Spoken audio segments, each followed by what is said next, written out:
ಖಂಡಿತ ಇಕ್ಕಲಾರದ ಕೈ ಎಂಜಲು ಎಂಬ ಗಾದೆಯ ವಿಸ್ತರಣೆಯನ್ನು ಕೆಳಗೆ ನೀಡಲಾಗಿದೆ. ಇಕ್ಕಲಾರದ ಕೈ ಎಂಜಲು ಎಂಬ ಗಾದೆಯು ಒಬ್ಬ ವ್ಯಕ್ತಿಯು ತನಗೆ ಸಾಧ್ಯವಿಲ್ಲದ ಅಥವಾ ತನಗೆ ಗೊತ್ತಿಲ್ಲದ ಕೆಲಸಗಳನ್ನು ಮಾಡಲು ಪ್ರಯತ್ನಿಸಿದಾಗ ಉಂಟಾಗುವ ತೊಂದರೆಗಳನ್ನು ಸೂಚಿಸುತ್ತದೆ. ಈ ಗಾದೆಯು ಎರಡು ಅರ್ಥಗಳನ್ನು ಹೊಂದಿದೆ. ದೈಹಿಕ ಸಾಮರ್ಥ್ಯದ ಕೊರತೆ: ಒಬ್ಬ ವ್ಯಕ್ತಿಯು ತನ್ನ ದೈಹಿಕ ಸಾಮರ್ಥ್ಯವನ್ನು ಮೀರಿದ ಕೆಲಸಗಳನ್ನು ಮಾಡಲು ಪ್ರಯತ್ನಿಸಿದಾಗ ಅವನು ಅಥವಾ ಅವಳು ವಿಫಲರಾಗುತ್ತಾರೆ. ಉದಾಹರಣೆಗೆ, ಒಬ್ಬ ದುರ್ಬಲ ವ್ಯಕ್ತಿಯು ಭಾರವಾದ ವಸ್ತುವನ್ನು ಎತ್ತಲು ಪ್ರಯತ್ನಿಸಿದರೆ ಅವನು ಅಥವಾ ಅವಳು ಆ ವಸ್ತುವನ್ನು ಎತ್ತಲು ಸಾಧ್ಯವಾಗುವುದಿಲ್ಲ. ಜ್ಞಾನದ ಕೊರತೆ: ಒಬ್ಬ ವ್ಯಕ್ತಿಯು ತನಗೆ ಗೊತ್ತಿಲ್ಲದ ಕೆಲಸಗಳನ್ನು ಮಾಡಲು ಪ್ರಯತ್ನಿಸಿದಾಗ ಅವನು ಅಥವಾ ಅವಳು ತಪ್ಪುಗಳನ್ನು ಮಾಡುತ್ತಾರೆ. ಉದಾಹರಣೆಗೆ, ಒಬ್ಬ ಅನನುಭವಿ ಅಡುಗೆಯವನು ಸಂಕೀರ್ಣವಾದ ಅಡುಗೆಯನ್ನು ಮಾಡಲು ಪ್ರಯತ್ನಿಸಿದರೆ ಅವನು ಅಥವಾ ಅವಳು ಆ ಅಡುಗೆಯನ್ನು ಹಾಳು ಮಾಡಬಹುದು.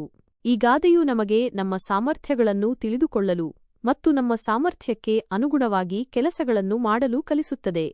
ನಾವು ನಮ್ಮ ಸಾಮರ್ಥ್ಯವನ್ನು ಮೀರಿದ ಕೆಲಸಗಳನ್ನು ಮಾಡಲು ಪ್ರಯತ್ನಿಸಿದರೆ ನಾವು ವಿಫಲರಾಗುತ್ತೇವೆ ಮತ್ತು ನಿರಾಶೆಗೊಳ್ಳುತ್ತೇವೆ. ಇದಲ್ಲದೆ ಈ ಗಾದೆಯು ಪುರಂದರದಾಸರು ರಚಿಸಿದ ಒಂದು ಪದದಲ್ಲಿ ಕಾಣಸಿಗುತ್ತದೆ. ಅದರ ಸಾಲುಗಳು ಈ ರೀತಿ ಇವೆ: ಇಕ್ಕಲಾರೆ ಕೈ ಎಂಜಲು ಚಿಕ್ಕ ಮಕ್ಕಳು ಅಳುತ್ತಾರೆ ಹೋಗೋ ದಾಸಯ್ಯ. ಮನೆಯ ಸಾರಿಸುತ್ತೇನೆ ಮಡಕೆ ತೊಳೆಯುತ್ತೇನೆ ಮನೆಯ ತೊಳೆಯೊಳಗಾರಿಲ್ಲ ಹೋಗೋ ದಾಸಯ್ಯ. ತನೆಯರು ಅಳುತ್ತಾರೆ ನಿನದೇನು ಕಾಟವು ಕ್ಷಣ ಹೊತ್ತು ನಿಲ್ಲದೆ ಹೋಗೋ ದಾಸಯ್ಯ. ಅಟ್ಟದ ಮೇಲಣ ಅಕ್ಕಿ ತೆಗೆಯಬೇಕು ಹೊಟ್ಟೆ ನೋಯುತ್ತಲಿದೆ ಹೋಗೋ ದಾಸಯ್ಯ. ಮುಟ್ಟಾಗಿ ಇದ್ದೇನೆ ಮನೆಯೊಳಗಾರಿಲ್ಲ ನಿಷ್ಠುರ ಮಾಡದೆ ಹೋಗೋ ದಾಸಯ್ಯ. ವೀಸದ ಕಾಸಿಗೆ ದವಸವನ ತಂದೆ ಕೂಸಿಗೆ ಸಾಲದು. ಈ ಪದದಲ್ಲಿ ಮಹಿಳೆಯೊಬ್ಬಳು ತನ್ನ ಕಷ್ಟಗಳನ್ನು ಹೇಳಿಕೊಳ್ಳುತ್ತಾ ದಾಸಯ್ಯನನ್ನು ಹೋಗಲು ಹೇಳುತ್ತಾಳೆ.